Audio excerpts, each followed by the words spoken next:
नेपाल देश जो है हिंदू राज्य होने से बहुत ही विकास नहीं कर पाया, बहुत नीचे चला गया। नेपाल इतना गरीब हो गया, लोग बहुत ही उत्पीड़न में रहा, तो उससे मुक्ति के लिए जो है हमने उसको फेंकना पड़ा। तो भारत अभी इतना अच्छा काम कर रहा है ना, इसमें लोकतंत्र जो बाबा साहब का संविधान की तरह से समानता, शिक्षा, बहुत ही उन्नति कर रहा है। हम तो उसी को कॉपी करके हम नेपाल में भी लोकतांत्रिक, गणतांत्रिक और धर्मनिरपेक्ष राज्य बनाए।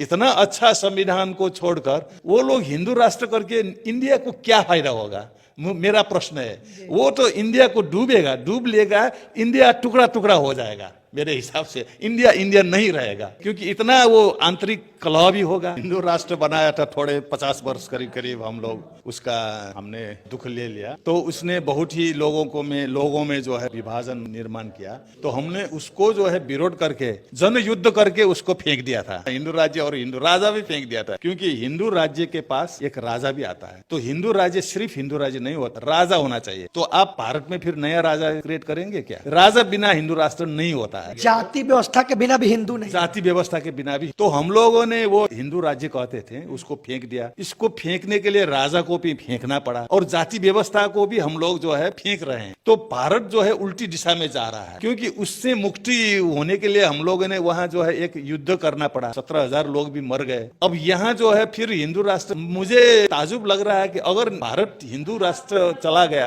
गया तो यहाँ शांति नहीं होगा, यहाँ अशांति होगा और हिंसा होगा। क्योंकि इसमें जो है कुछ लोग दूसरे लोगों को दमन करते हैं, शोषण उत्पीड़न देते हैं। कहा जाता है कि नेपाल हिंदू राष्ट्र है, एकमात्र विश्व का हिंदू राष्ट्र नेपाल है। लेकिन ये हिंदू राज्य जो है ना, वो आप जो बात बताएं, वो बहुत पहले से नहीं था।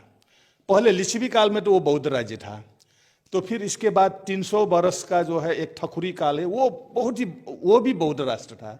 लेकिन करीब करीब आज से 800 वर्ष पहले ये भारत से कुछ राजपूत लोग, फिर दूसरा शासन, वो मल्ल कहते हैं उनको, उनके जमाने में कुछ ये जो भारत में मुसलमानों ने जो आक्रमण किया था, तो यहाँ के जो राजपूत लोग भागकर काठमांडू में आए, तो वो लोग करीब 400-500 वर्ष फिर उनका राज्य चला। तो उन लोगों ने जो है हिंदू का संस्कृति में उसमें शासन किया, बहुत प्रेशर समाज उसमें जो है बौद्ध समाजों को दबाव दिया। तो उन लोगों ने क्या किया कि नया संविधान जो बनाया करीब करीब आज से 600-650 वर्ष पहले, वो संविधान जो है मनुस्मृति के आधार पर जाति में बांट दिया। तो हमारा नेपाल का समाज भी, तो उस जमाने से जो है बौद्ध बिहार कुछ कमजोर होने लगे। लेकिन हम लोग जनता जो है बुद्धिस्ट थे, तो हम जो है अपने को वर्चस्व से बचाए रखे। लेकिन हिंदू राज्य जो है वो नहीं कहता था, उसमें हिंदू संस्कृति भी ठप आ गया, लेकिन बौद्ध संस्कृति बहुत स्ट्रांग था। राजा से भी स्ट्रांग जनता थे, तो जनता लोग जो है अपने बौद्ध संस्कृति को बचाए रखा था। लेकिन करीब 250 वर्ष पहले एक शाह राजा आया, वो पहाड़ से, पश्चिम पहाड़ से आया था। तो उनने जो है बहुत ही दबाव के साथ, बहुत दमन करके उसमें जो है हिंदू राष्ट्र तो नहीं कहा था, लेकिन हिंदू का बहुत ही जोरदार राज्य का जो नीति बनाया। और ऑफिशियली कानून तो हिंदू राज्य जो है करीब करीब 50 वर्ष ही हुआ। नेपाल के जो 50 वर्ष आगे जो संविधान बना था, उसमें जो है राजा ने हिंदू राज्य कह दिया। सर, उसमें व्यवस्था क्या थी हिंदू राष्ट्र में?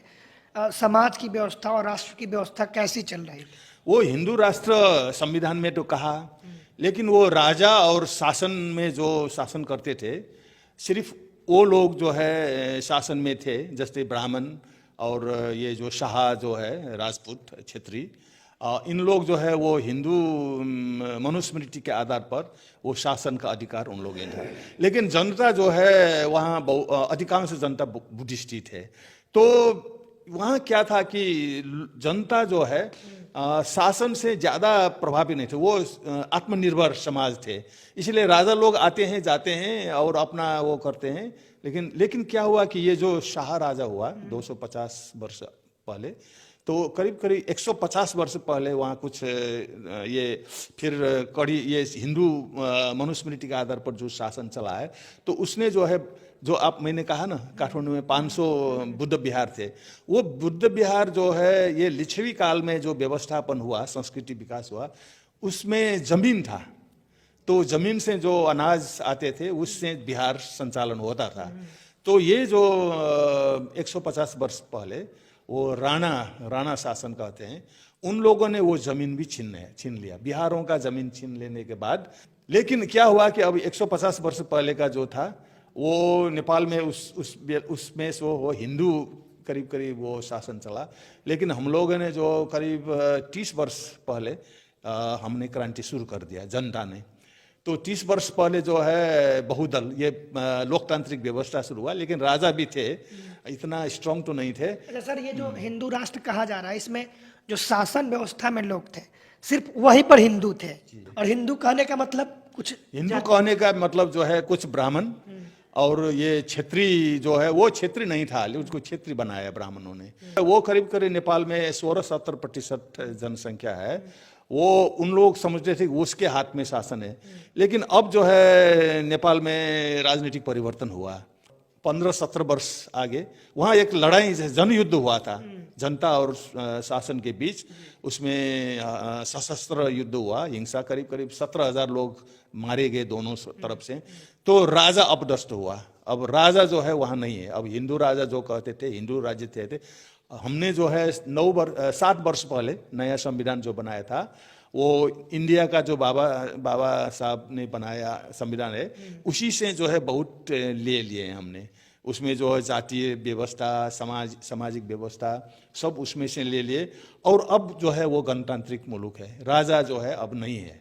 ये लोकतांत्रिक व्यवस्था जो है करीब 17 वर्ष से चल रहा था, लेकिन करीब करीब 8-9 वर्ष जो है वो संविधान लिखने में, संविधान सभा करके लिखने में गया।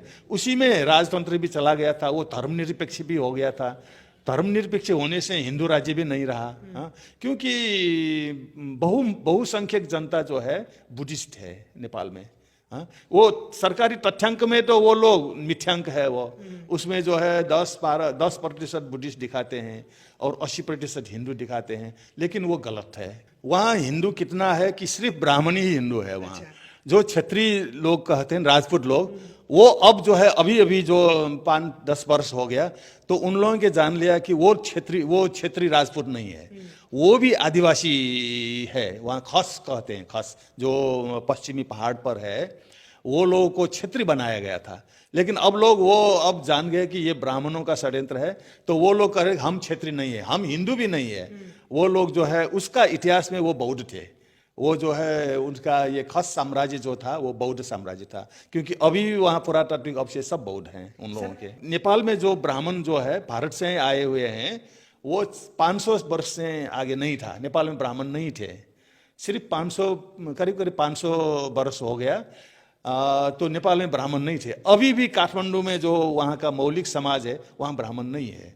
जो नेपाल का जो राजधानी है काठमांडू उपत्यका, वहाँ के जो मूलवासी जो है, हम लोग नेवार कहते हैं, जैसे मैं साक्य हूँ, कोई श्रेष्ठ हो, कोई महर्जन होगा, वो कोई भी ब्राह्मण नहीं है। वो जितना ब्राह्मण काठमांडू में है, वो 800 वर्ष पहले 5 परिवार आए थे, उसी का जो है संतान बाकी रहा है। भारत में हिंदू राष्ट्र की संकल्पना की जा रही है, कहा जा रहा है हिंदू राष्ट्र बनाना है नेपाल की तरह, लेकिन अब नेपाल में हिंदू राष्ट्र नहीं रहा, हट गया, लोकतंत्र है। और भारत में लोकतांत्रिक व्यवस्था के बाद हिंदू राष्ट्र बनाने की बात की जा रही है, इसको कैसे देखते हैं? ये उल्टा हो रहा है। हम लोगों ने हिंदू राष्ट्र बनाया था थोड़े 50 वर्ष करीब हम लोग उसका हमने दुख ले लिया, तो उसने बहुत ही लोगों में जो है विभाजन निर्माण किया। तो हमने उसको जो है विरोध करके, जन युद्ध करके उसको फेंक दिया था, है ना। हिंदू राज्य और हिंदू राजा भी फेंक दिया था, क्योंकि हिंदू राज्य के पास एक राजा भी आता है। तो हिंदू राज्य सिर्फ हिंदू राज्य नहीं होता, राजा होना चाहिए। हिंदू राज्य की व्यवस्था में राजा का स्थान होता है। तो आप भारत में फिर नया राजा क्रिएट करेंगे क्या? भारत जो है हिंदू राष्ट्र बनेगा तो फिर यह हिंदू राजा बिना हिंदू राष्ट्र नहीं होता है। आपको जो हिंदू का शास्त्र पढ़ेंगे, जाति व्यवस्था के बिना भी हिंदू नहीं, जाति व्यवस्था के बिना भी हिंदू। तो हम लोगों ने वो जो हिंदू राज्य कहते थे उसको फेंक दिया। इसको फेंकने के लिए राजा को भी फेंकना पड़ा, और जाति व्यवस्था को भी हम लोग जो है फेंक रहे हैं। हम लोग जो कोशिश कर रहे हैं, हम लोग जो है ब्राह्मण वर्सेस, हम भी वहाँ मूलवासी का जो है एक संघर्ष हम शुरू कर रहे हैं, क्योंकि समाज में फिर पुनर्निर्माण करना है। तो भारत जो है उल्टी दिशा में जा रहा है, क्योंकि उससे मुक्ति होने के लिए हम लोगों ने वहां जो है एक युद्ध करना पड़ा। हाँ, 17,000 लोग भी मर गए। अब यहाँ जो है फिर हिंदू राष्ट्र ले जाने के लिए जो अभी राजनीतिक पार्टी जो है बीजेपी है ना, वो जो है कर रहा है, वो तो उल्टे दिशा में जा रहा है। तो मुझे ताजुब लग रहा है कि अगर भारत हिंदू राष्ट्र चला गया तो यहाँ शांति नहीं होगा, यहाँ अशांति होगा और हिंसा होगा, क्योंकि इसमें जो है कुछ लोग दूसरे लोगों को दमन करते हैं, शोषण उत्पीड़न देते हैं। तो आज के जमाने में कोई भी शोषित उत्पीड़ित होकर सहकर नहीं बैठ सकते, क्योंकि आज का जो विश्व जो है लोकतांत्रिक उसमें है, सब समानता का वो करना चाहिए। तो भारत को क्या मिलेगा हिंदू राष्ट्र जानने से, मेरा प्रश्न भी है, क्योंकि हम लोगों ने बहुत नेपाल देश जो है हिंदू राज्य होने से बहुत ही विकास नहीं कर पाया, बहुत नीचे चला गया। नेपाल इतना गरीब हो गया, लोग बहुत ही उसमें उत्पीड़न में रहा। तो उससे मुक्ति के लिए जो है हमने उसको फेंकना पड़ा। तो भारत अभी इतना अच्छा काम कर रहा है ना, इसमें लोकतंत्र जो बाबा साहब का संविधान की तरह से समानता, शिक्षा, हाँ, रोज बहुत ही उन्नति कर रहा है। हम तो उसी को कॉपी करके हम नेपाल में भी ना लोकतांत्रिक, गणतांत्रिक और धर्मनिरपेक्ष राज्य बनाए।